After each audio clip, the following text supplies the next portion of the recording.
Il y a dans la vie des institutions et celle des êtres humains des honneurs qui sont redoutables, comme il y a des doutes qui sont honorables.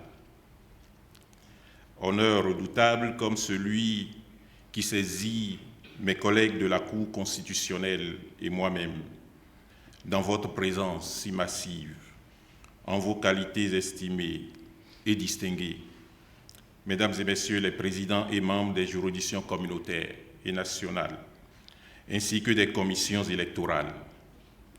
Cette présence traduit une attente certaine qui ne concerne pas seulement l'organisation au plan logistique, mais qui trouve son essence dans la pertinence des sujets dont nous débattrons.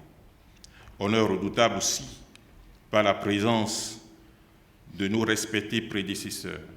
Cette présence des anciens apparaît bien plus comme une présidence de l'esprit de nos institutions républicaines, et particulièrement celui qui guide la marche de nos souveraines juridictions. Cet hommage mérité que de célébrer dans le cadre des présentes rencontres deux figures historiques et reconnues de tous. L'une, Feu Concepcia Liliane Denis Mouessou, à travers la publication des études consacrées à sa double mandature.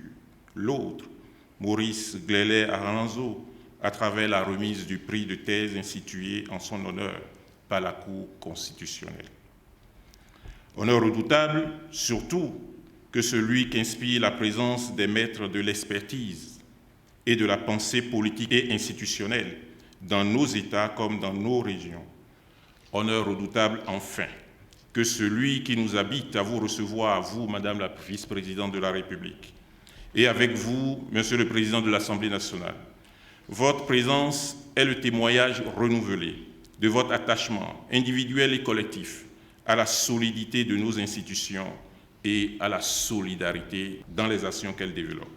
À travers la commémoration des 30 ans de la justice constitutionnelle au Bénin, nous voudrions en effet célébrer le constitutionnalisme, la démocratie et l'état de droit.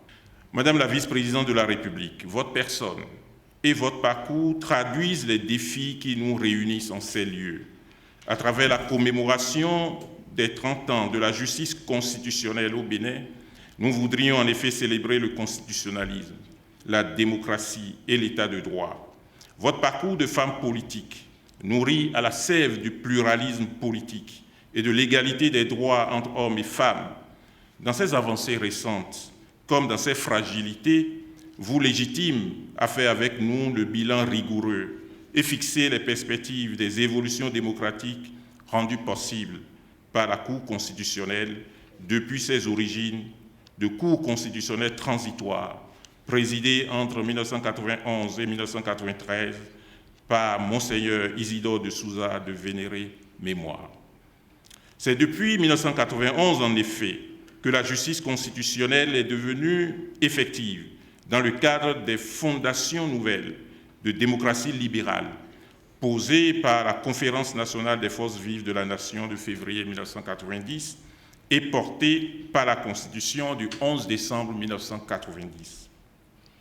Depuis lors, les mandatures se sont succédées et ont su, avec près de 7000 décisions, sous la conduite de Mme Elisabeth Poyon, Feu Concepcia Denis Mouessou, Messieurs Robert Dossou, Théodore Olo, ont donc su oser les bases jurisprudentielles de l'état de droit et de la démocratie naissante. Avec ces présidences successives, la Cour constitutionnelle a contribué à ériger l'état de droit en exigence fondatrice et la démocratie en horizon indispensable au complet épanouissement de l'individu et au renforcement de l'État.